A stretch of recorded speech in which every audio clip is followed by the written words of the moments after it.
My sermon passage is Ruth chapter 3 and 4. And I'm doing something a little different today. Rather than read the passage and then preach, I'm going to read it and make remarks as we go. It's pretty long. And then I'll wrap up with a little sermonette. So, here we go. May the words of my mouth and the meditation of my heart be acceptable in the sight of the Lord, my rock and my redeemer. Before I start again, I want to review the story so far. It starts in Bethlehem during the time of the judges.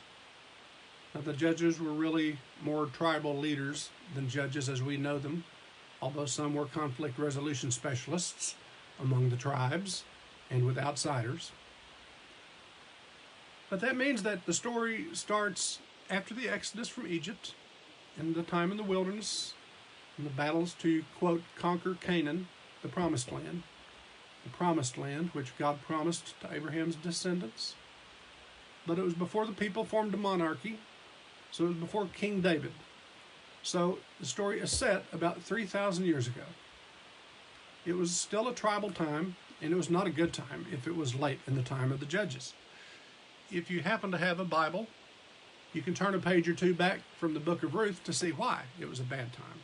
The last verse of the book of Judges says, "In those days there was no king in Israel. Every man did what was right in his own eyes." So it was a rough time in Bethlehem. Plus there was a famine around Bethlehem, which is ironic because Bethlehem, Beit Lechem, means house of bread. And they were out of bread. There was a famine going on. That's the basic background. Once upon a time in Bethlehem, there was a woman named Naomi and her husband Elimelech and their 2 sons. Because of the famine, they moved to Moab. Moab was a neighboring territory east of Judah on the other side of the Dead Sea. And Moab and Judah were enemies, presumably because of Moab's shameful origins. And I meant to say this. This is a PG or PG-13 sermon because it's a PG-13 passage. Moab and Judah were enemies, presumably because of Moab's shameful origins. Moabites were descended from Abraham's nephew Lot and one of Lot's daughters, who got their father blackout drunk on wine 2 nights in a row and had sex with him to get pregnant, quote, "so we may preserve offspring," as one of them says in Genesis chapter 19. Remember, Lot and his daughters had fled God's destruction of Sodom and Gomorrah for their violent selfishness, among other things, and they were living in a cave. The young women probably thought they were the only people left in the world, and they meant to preserve humanity. What they did is shocking and scandalous. It was shocking and scandalous then and now. Israelites wanted nothing to do with their distant cousins, the Moabites. Naomi and Elimelech were desperate to move into Moab. Well, after 10 years, Elimelech died. Then the 2 by then grown sons died, leaving widows. So Naomi was left in Moab with no support, with Moabite daughters-in-law. Naomi heard that God had started providing bread again in the house of bread. She heard that the famine was over, so she and the younger women, Orpah and Ruth, headed back to Bethlehem. Along the way, Naomi tried to get them to go back to Moab to find husbands without whom they would have no support. Orpah did, Ruth didn't, pleading her loyalty to her mother-in-law, Naomi, in that familiar language from every wedding or every other wedding that we've probably been to. Where you go, I will go, and where you lodge, I will lodge. Your people shall be my people, and your God my God. Where you die, I will die, and there will I be buried. May the Lord do to me, and more also, if even death parts me from you. Back in Bethlehem, the famine over, Ruth went out to harvest grain in the fields with other young women. That night, she told Naomi that she'd met Boaz, a wealthy landowner and grower who had let Ruth harvest grain from his fields. He even had his hired hands leave extra for her, and he had them leave her alone. A Moabite. It was an unexpected blessing. Boaz was close kin of Elimelech, Naomi's deceased husband. Maybe things were looking up for them. Naomi and Ruth lived together, and Ruth got grain for them both until the end of harvest. We now join the rest of the story in progress at Ruth chapter 3, verse 1. Then Naomi, Ruth's mother-in-law, said to her, "My daughter, should I not seek a home for you, that it may be well with you? Now is not Boaz our kinsman, with whose maidens you were? See, he is winnowing barley tonight at the threshing floor."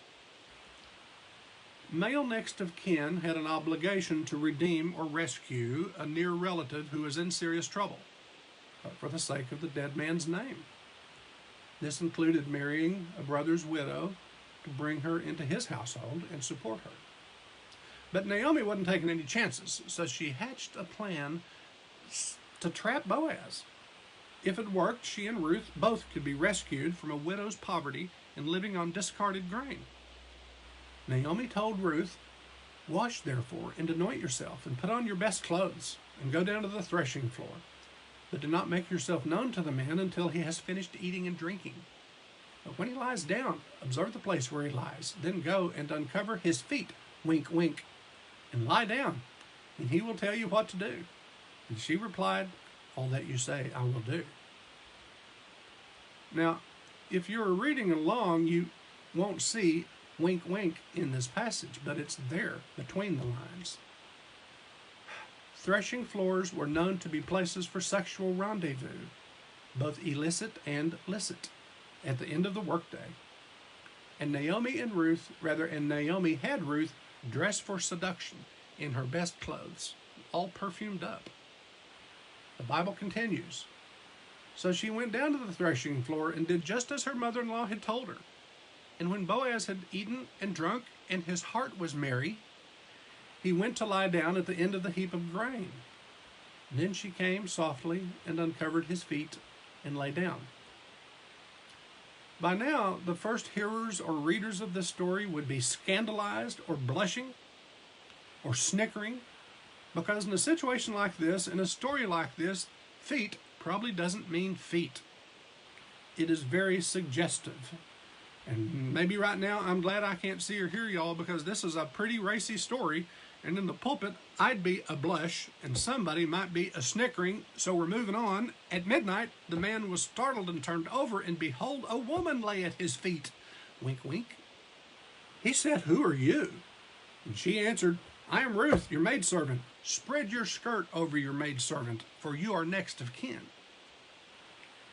Now, if Boaz had spread his cloak over her, lying on the floor next to her, it would have been a proposal of marriage. Ruth didn't trap him by taking advantage of him when he was drunk, like her ancestors did. But she did take the initiative, with a wealthy, powerful man, risking her reputation, if not her life. But he wasn't put off by this Moabite woman. Old Boaz was elated. And he said, "May you be blessed by the Lord, my daughter. You have made this last kindness greater than the first, and that you have not gone after young men, whether poor or rich. And now, my daughter, do not fear. I will do for you all that you ask, for all my fellow townsmen know you are a woman of worth. And now it's true that I am a near kinsman, yet there is a kinsman nearer than I. Remain this night, and in the morning, if he will do the part of the next of kin for you, well, let him do it. But if he is not willing to do the part of the next of kin for you, then, as the Lord lives, I will do the part of the next of kin for you. Lie down until the morning." So she lay at his feet until the morning, but arose before one could recognize another. And he said, "Let it not be known that the woman came to the threshing floor." And he said, "Bring the mantle you're wearing and hold it out." So she did. She held it out, and he measured out 6 measures of barley and laid it upon her. Then she went into the city. And when she came to her mother-in-law, she said, "How did you fare, my daughter?" Then she told her all that the man had done for her, saying, "These 6 measures of barley he gave to me, for he said, 'You must not go back empty-handed to your mother-in-law.'" She replied, "Wait, my daughter, until you learn how the matter turns out, for the man will not rest, but will settle the matter today." Chapter 4. And Boaz went up to the gate and sat down there. Now the city gate was more than a gap in the wall around a city. It was a public courtyard with benches, in separate rooms or spaces at least, where men, always men, gathered. They'd get news, gossip, trade, do business, and they'd deal with public matters. It was like a courthouse or a city hall. If the city elders needed to make a decision, or if somebody needed witnesses for a legal transaction or something, it happened at the city gate. That's where Boaz went. And behold, the next of kin, whom Boaz had spoken of, came by. So Boaz said, "Turn aside, friend, sit down here." And he turned aside, and he sat down. And he took 10 men of the elders of the city and said, "Sit down here." So they sat down. What Mr. Boaz was doing was formally convening a meeting of elders. He must have known the actual next of kin would pass by. By the way, common Bible translations say that Boaz said to the man, "Turn aside, friend," and sit down. What he says in the story is closer to, "Turn aside, you so-and-so." It wasn't that friendly. It was formal. So Boaz surely knew his name, and nobody knows for sure why the author of Ruth has Boaz call him a so-and-so. It goes on. Then Boaz said to the next of kin, "Naomi, who has come back from the country of Moab, is selling the parcel of land which belonged to our kinsman Elimelech." And you might be wondering, what? Naomi has a field? Nobody knows for sure how or why Naomi could have had property to sell and still be living hand to mouth. Presumably it was her husband's, her dead husband's. It could have been in probate, the equivalent of probate. Maybe with them gone for 10 years, somebody had squatted on it. Maybe city leaders themselves took it over during the famine to try to grow food. And it's possible that Elimelech had gifted it to Naomi. In any case, Boaz, the man who Naomi wanted Ruth to trick into marrying, kind of had a trick up his own sleeve. Naomi, he told the other relative, was selling the land, or at least the right to use it. Boaz said, "So I thought I would tell you of it and say, buy it in the presence of these sitting here and in the presence of the elders of my people. If you will redeem it, redeem it. But if you will not, tell me, that I may know, for there is no one besides you to redeem it, and I come after you." And he said, "I will redeem it." And here's the trick, or at least the shrewdness of Boaz deal-making.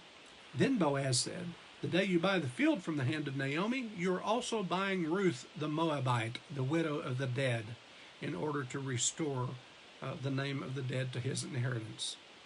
And then the next of kin said, "Well, I cannot redeem it for myself, lest I impair my own inheritance. Take my right of redemption yourself, for I cannot redeem it." To buy the land itself would add to his wealth. Adding Ruth to the acquisition was more than he bargained for. That would cost him money over time in supporting her. So with the next relative, Boaz, ready and willing, he backed out of the deal that he had just struck. It goes on. Now this was the custom in former times in Israel concerning redeeming and exchanging. To confirm a transaction, the one drew off his sandal and gave it to the other. And this was the manner of attesting in Israel. So when the next of kin said to Boaz, "Buy it for yourself," he drew off his sandal. Then Boaz said to the elders and all the people, "You are witnesses this day that I have bought from the hand of Naomi all that belonged to Elimelech and all that belonged to his sons, Chilion and Mahlon. Also, Ruth the Moabite, the widow of Mahlon, I have acquired to be my wife, to perpetuate the name of the dead in his inheritance, that the name of the dead may not be cut off from among his brethren and from the gate of his native place. You are witnesses this day." And now this great little story takes a turn that helps explain why it has been cherished and kept for 2,500 to 3,000 years. Then all the people who were at the gate and the elders said, "We are witnesses. May the Lord make the woman who is coming into your house like Rachel and Leah, who together built up the house of Israel. May you prosper in Ephrathah and be renowned in Bethlehem." And Ephrathah is like a suburb. "And may your house be like the house of Perez, whom Tamar bore to Judah, because of the children that the Lord will give you by this young woman." Now, remember your Sunday school lessons. Rachel and Leah were Jacob's wives. Jacob, Abraham's grandson, whose name was changed to Israel. He was the founding father of the people known as Israel. Tying all the tribes together, the story has the witnesses blessing Boaz and Ruth with hopes for offspring as prominent as the household and descendants of Perez, the child of Judah, the southern founding father, and Tamar, his desperate, twice-widowed daughter-in-law, who got dressed up as a prostitute and picked up by Judah, who got pregnant to perpetuate the family line in another tawdry story to outrage public decency from the distant past of the people of God. So Boaz took Ruth, and she became his wife, and he went into her, and the Lord gave her conception, and she bore a son. And they lived happily ever after. But there's more. Then the women said to Naomi, "Blessed be the Lord, who has not left you this day without next of kin, and may his name be renowned in Israel. He shall be to you a restorer of life and a nourisher of your old age. For your daughter-in-law who loves you, who is more to you than 7 sons, has borne him." Then Naomi took the child and laid him in her bosom and became his nurse. And the women of the neighborhood gave him a name, saying, "A son has been born to Naomi." They named him Obed. He was the father of Jesse, the father of David. And in case anyone missed it, this was added to the end of the story, either by the author or an editor. Now these are the descendants of Perez. Perez was the father of Hezron, Hezron of Ram, Ram of Amminadab, Amminadab of Nahshon, Nahshon of Salmon, Salmon of Boaz, Boaz of Obed, Obed of Jesse, and Jesse of David, King David. The end. What a story! What a story of the chesed of God lived out by God's people. Chesed, remember that Hebrew word that no single English word can translate, chesed, that means over and above, steadfast love, unwavering devotion, passion, duty, resolve, loyalty, and. Some touchy, some feely, but really mostly that other stuff, the hard stuff. Naomi, the older woman, who knows a few things because she's seen a few things in life, as gentle as a dove with Ruth, but as shrewd as a snake in providing for her and herself in a man's world. And Ruth, the younger woman, a Moabite, clinging to Naomi to the point of moving with her to Judah, where Moabites were despised, and brave enough to approach Boaz at the threshing floor, wink, wink, of all places, but then opting for transparency over sneakiness. And Boaz, who went over and above duty, leapfrogging over the next of kin, the closer next of kin, to claim Ruth and the land for her and his security. The next of kin did nothing wrong by stepping aside and deferring to Boaz. He just didn't do anything extra. And nobody can blame Orpah, Naomi's other daughter-in-law, for deciding not to go on with Naomi and Ruth into hostile territory. But Naomi, Ruth, and Boaz were exemplary in their chesed, in their over and above steadfast love, unwavering devotion, passion, duty, resolve, loyalty, and toward one another. They accepted and activated God's over and above steadfast love, unwavering devotion, passion, duty, resolve, loyalty, and God's chesed for them and all of God's people. All of God's people. And all means all in the book of Ruth, even. Shrewd women, desperate widows, the hapless poor, the wealthy and powerful even, and foreigners, even scandalous Moabites. God loves us all. They're just people, faulty but faithful, living their lives. Some people think that God is almost absent from the book of Ruth, other than stepping in, for the Lord gave Ruth conception and she bore a son, and I think that's pretty big.